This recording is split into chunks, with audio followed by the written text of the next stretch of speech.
Honorable Chairman of the Andhra Pradesh State Legislative Council, Honorable Speaker of Andhra Pradesh Legislative Assembly, and Honorable members of this August Legislature, it's my honor and privilege to address this joint session of the Legislature on the occasion of the budget session for the year 2026-27. The state of Andhra Pradesh has witnessed significant transitions since its bifurcation in 2014. The government that assumed office that year was confronted with unprecedented challenges, including state reorganization, division of assets, loss of urban conglomeration and the capital city, infrastructure deficits, and an agricultural dominant economic base. Despite limited resources, concerted efforts were made to stabilize finances, improve connectivity, rebuild institutions, and lay the groundwork for long-term development. However, the change in governance in 2019 disrupted this momentum.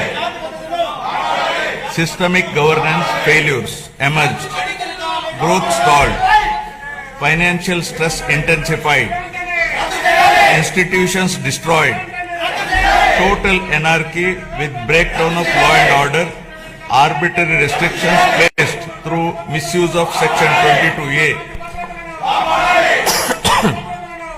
and key sectors such as infrastructure, power, irrigation suffered serious setbacks.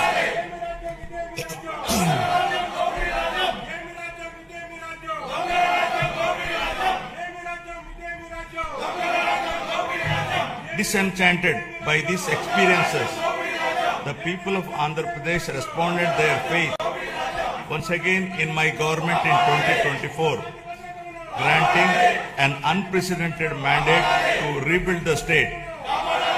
The decisive verdict of electing National Democratic Alliance government reflects their deep trust and confidence in the leadership of Honorable Chief Minister Sri Nara Chandrababu Naidu Garu, the committed partnership of Sri Pawan Kalyan Garu, Honorable Deputy Chief Minister, and the continued guidance and support of Honorable Prime Minister of India, Sri Narendra Modi Garu. Over the last 19 months, my government has followed a calibrated path from revival towards ascendance. Immediately after assuming office, an interim finance plan was placed to stabilize governance and address urgent obligations.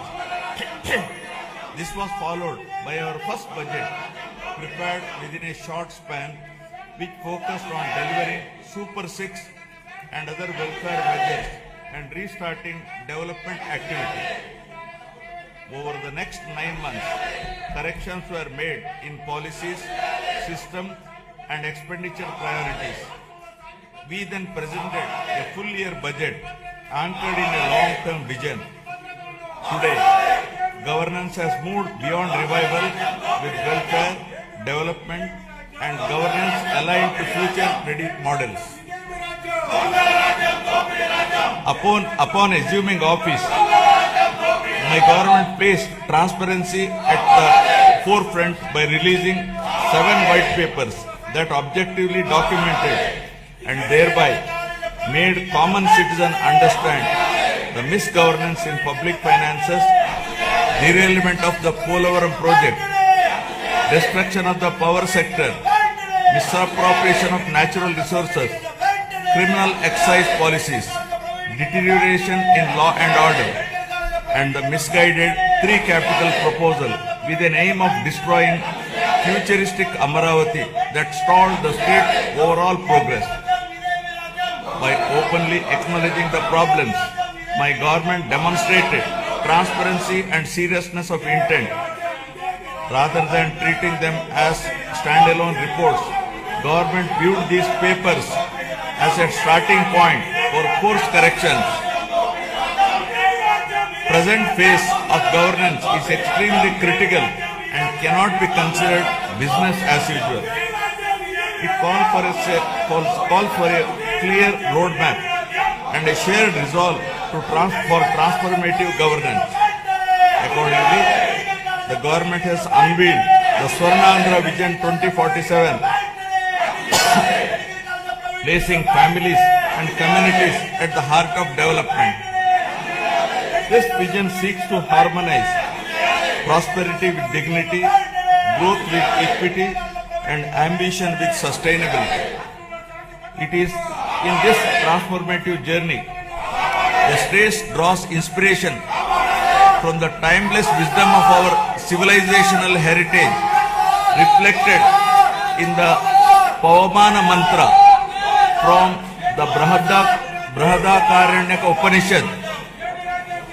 Asatoma Sadgamaya, Asatoma Sadgamaya, Tamosoma Jyotirgamaya, Mrityorma Amritagamaya. Building on this spirit of course correction, my government has articulated the Pati Sutralu as guiding principles for governance, designed to balance welfare with development and to create a virtuous circle where economic growth through sustained investments generates wealth that strengthens social well-being and social empowerment fuels sustained progress. These principles serve as a moral and administrative compass, placing people at the center of policy while ensuring fiscal prudence, institutional integrity, and long-term sustainability. To translate vision into action, a dedicated mission framework has been initiated, operating with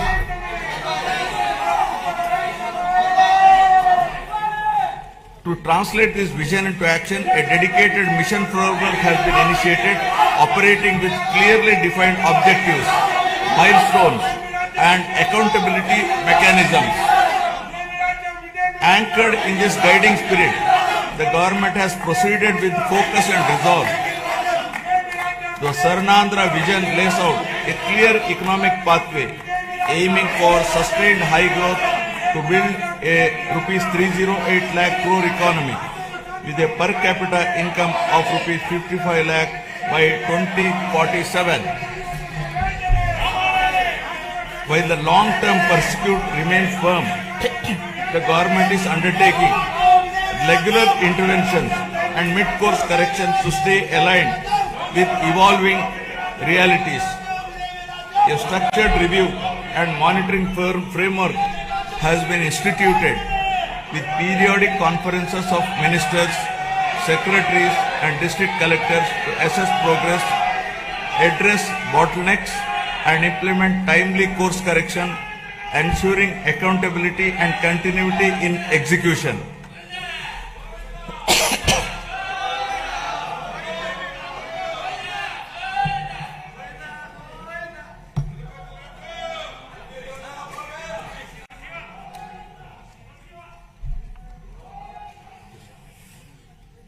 Resurgence to ascendance. My government has embarked on a clear and deliberate journey from resurgence to ascendance, guided by the resolve to rebuild, renew and rise. The initial phase of governance focused on restoring stability, dignity and trust through welfare support, economic revival and administrative correction.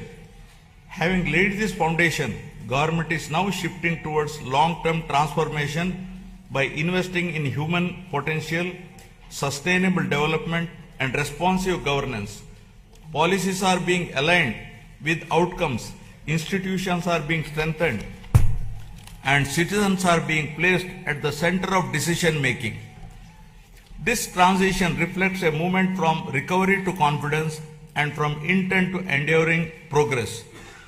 From the very first year of governance in 2024, my government has moved swiftly to implement its commitments beginning by making the Super 6 guarantees a super hit, emerging as one of the largest DBT initiatives globally, with spending of nearly 33,000 crores per year and extending well beyond them.